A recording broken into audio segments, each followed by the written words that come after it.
Good afternoon everyone, welcome to series daily vlogs.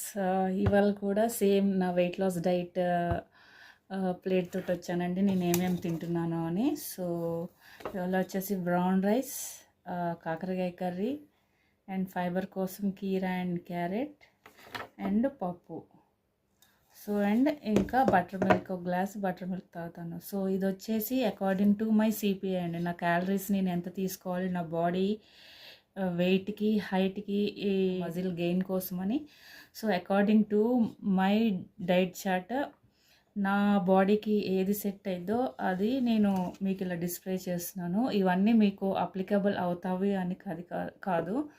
So ఎవరికైనా interest ఉండి చేసుకోవాలంటే CPI profile ఒకటి చెక్ చేయించుకోవాలి. సో దట్ మీకు పర్ డే ఎన్ని క్యాలరీస్ కన్జ్యూమ్ చేయాలి అనేది ఉంటుంది.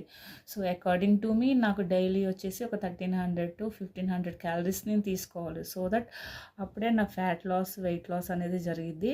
అండ్ మజిల్ కూడా కొంచెం గెయిన్ అవుతాను. ఇప్పుడు నా మజిల్ అనేది కొంచెం తక్కువ ఉంది. సో ఐ నీడ్ టు ఏమంటారో గెయిన్ చేయాలి. నేను మజిల్ వెయిట్ అనేది గెయిన్ చేయాలి, ఫ్యాట్ లాస్ అవ్వాలి, వెయిట్ లాస్ అవ్వాలి.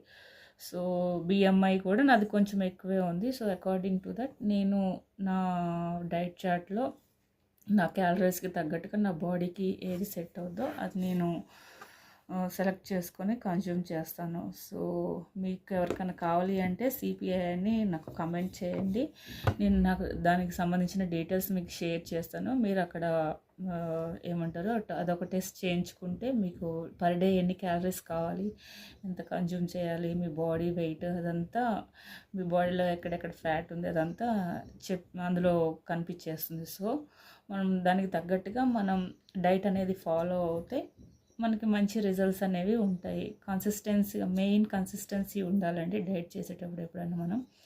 సో కన్సిస్టెన్సీ అనేది మనం మెయింటైన్ చేస్తూ రోజు 4 ఇంక్లూడ్ అయ్యేలాగా కార్బోహైడ్రేట్స్, ప్రోటీన్స్, ఇవన్నీ ఫైబర్ ఇవన్నీ ఇంక్లూడ్ అయ్యేలాగా చూసుకొని, ప్రోబయోటిక్స్ ఇవన్నీ ఇంక్లూడ్ అయ్యేలాగా చూసుకొని మనం డైట్ ఫాలో అయ్యి చేసుకుంటే మన ఫ్యాట్ లాస్ అవుతుంది, వెయిట్ లాస్ అవుతుంది, మన మజిల్ కూడా గెయిన్ అవుతుంది. మన బాడీలో కూడా లైఫ్ స్టైల్ అనేది చేంజ్ చేసుకుని హెల్తీ హ్యాబిట్స్ మెయింటైన్ చేస్తే మన బాడీలో కూడా చాలా చేంజెస్ వస్తాయి. సో ఇది వచ్చేసి ఇది. Thank you so much. ఎవరికైనా ఏదైనా డౌట్ ఉంటే కామెంట్ చేయండి. So that I will contact with you. Thank you so much.